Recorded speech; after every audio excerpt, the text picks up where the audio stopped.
Master of Ceremonies, allow me to respond a bit to what I've been observing since we began this auspicious ceremony.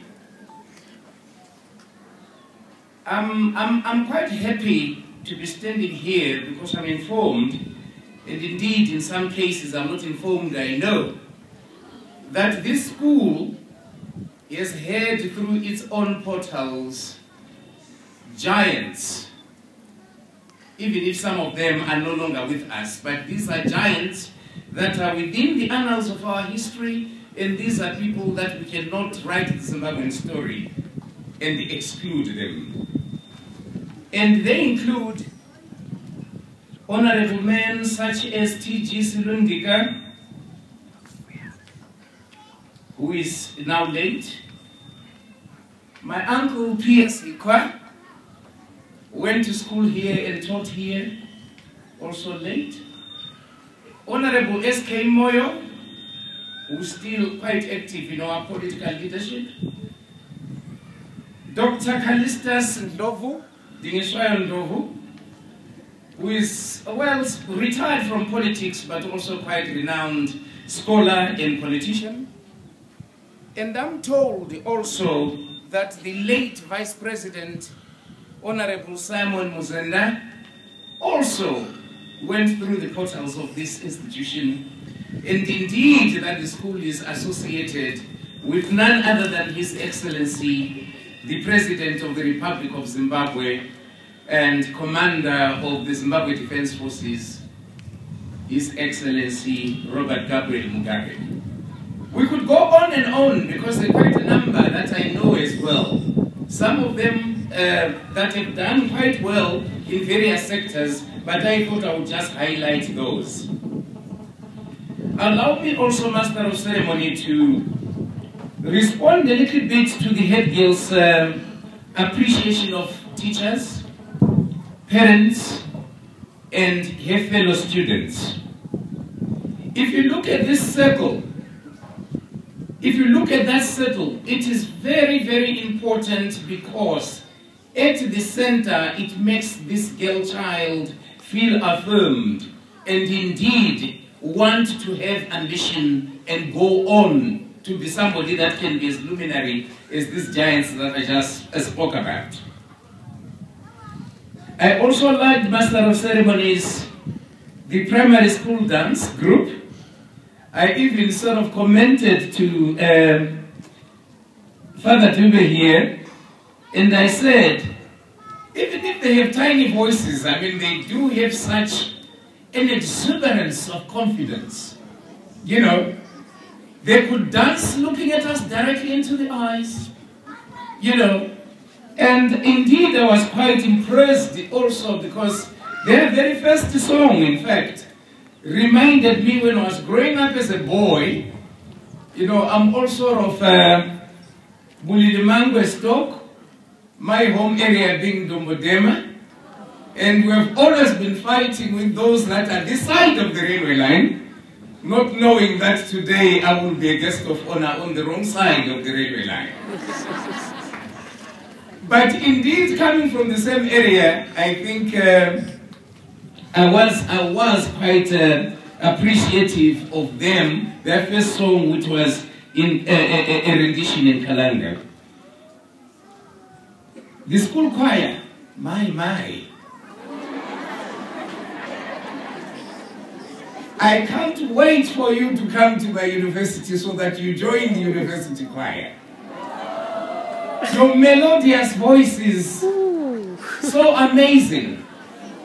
Your pronunciation of our national anthem, the first stanza that you sang, which was in my language, made me sing alone. My heart was so happy for you. Well done, girls. And finally, please, Director of Ceremony, let me also thank the SDC chairman, chair lady, about the litany of the marvelous work that she told us about. Work that is meant to improve the welfare and comfort of the girls here. Thank you, parents. Thank you, madam. I wish this particular good work could go on so that the school, great as it is, may go on and be indeed a future inheritance of this beautiful country. To the head, I was quite glad about the improved pass rates. Indeed, the impressive June results that you reported about are very good. I also got concerned, though, about career choices of the girls. We actually see it at university when they come, and I thought I would take advantage, Master of Ceremonies, to share this story with you. I'm a dean of a faculty of Communication and Information Science, and within that faculty, we have 4 degree programs, 1 in Journalism and Media Studies, 2 in Library and Information Science, 3 in Publishing Studies, and 4 in Records and Archives Management. This is at undergrad level. Then, of course, we have various postgraduate diplomas and degrees. Just recently, 2 weeks ago to be precise, I had 2 students, both in the first year in my Journalism and Media Studies program. Bazali Linguistics. The boy was pulled out of the journalism program by the parents. And the parents said, "See, when you have a same program,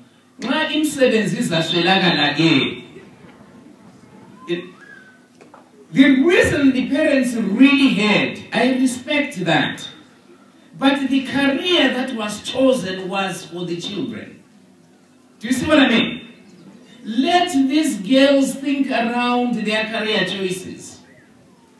Let them think around their career choices. It does not mean that my 3 daughters must totally become like me or choose my careers. But whenever they choose something, as a parent, I need to respect that. Father Dube, you mentioned the importance of children. That's surely something that I think the church has done a great deal of work on, but unfortunately society being whatever it is an organism that changes all the time. Yesterday's values and morals and behaviors are no longer the same. At the official opening of Parliament, His Excellency, despite the incidents of the wrong speech, did eventually, when the correct speech was read, talk about men in particular, old men like myself, with warped minds that see these little girls as opportunistic toys for leisure. Even if you put it in such language that you would feel he was being decorative in the description, I do not think anybody that stands on 2 legs and they've got 5 senses want to be said to have warped minds. And therefore, the protection of children is something that we need to be thinking about. And all the time, and particularly the girl child, because the girl child sort of tends to be very vulnerable. Those of you that follow again the current debate in Parliament, one honorable member has even pushed that we have a referendum where Zimbabweans of suffrage age could then vote whether it is correct, is it morally right for a child as young as 9 years and 12 years to consent to marriage, let alone sexual activity. These are topical issues that begin to show us how our society has evolved and evolving in the wrong direction. And these are things, whether we like them or not, we need to engage and debate about, because they do affect the future of this young generation. Now, having said that, I know there have been a little bit long remarks, Master of Ceremonies. Allow me now to get to my prepared text. Director of Ceremonies, the Provincial Education Director, the District Education Officer, officers representing the school's responsible authority, in this case Father V. Dube, heads of government departments if they're here, representatives of various institutions, the School Development Committee, local traditional and political leadership, and I include here our junior member of parliament, Honorable Sandile Chuma, the headmaster, and other school heads here present, the provincial chairpersons of the national associations of secondary school heads and of course primary school heads, representatives of teachers, associations and unions, the business community and donor agencies, parents, staff, students, invited guests, ladies and gentlemen. My family and I feel very honored and therefore grateful to join you at this important occasion of your 2015 Speech and Prize-Giving Day. Your theme for this special occasion is psychosocial support, a synergy to end gender imbalance. Many a times, a psychosocial support is usually perceived as intended towards victims of disaster, catastrophe, violence, or any other undesired calamity that disrupts the normal functioning of society, a community, or a system. In this context, it is intended at easing or facilitating resumption of normal life away from the traumas of disaster, catastrophe, violence, and other calamities. In another context, psychosocial support should speak to one's psychological development in regard to one's interaction with a social environment. It is an intervention and points towards solutions for individual challenges in interfacing any element of the social environment. Depending on circumstances that influence one's interaction with one's social environment, psychosocial intervention can be occasioned by either negative or positive challenges. By negative challenges, we are referring to those problems that occur in one's psychosocial existence, which at times are also called psychosocial dysfunction or psychosocial morbidity. In other words, these negative challenges become manifest where there is a lack of development or atrophy of the psychosocial self, alongside other dysfunctions that may be physical, cognitive, or emotional in nature. Without the support of my family, there is no way I would have been able to get here, because in the past 3 years, I've had to undergo 2 hip surgeries, which is why those of you perhaps that are quite observant, you notice that I walk a little bit like an old bicycle, with uneven tires. But because I've had this particular support, particularly of the family, friends, relatives, colleagues, I'm able to stand up even if I have that disability and be able to interact with people. So these physical dysfunctions in a physical nature can still be overcome. And our kids, everybody indeed, we need that physical support, to make our psychosocial system work.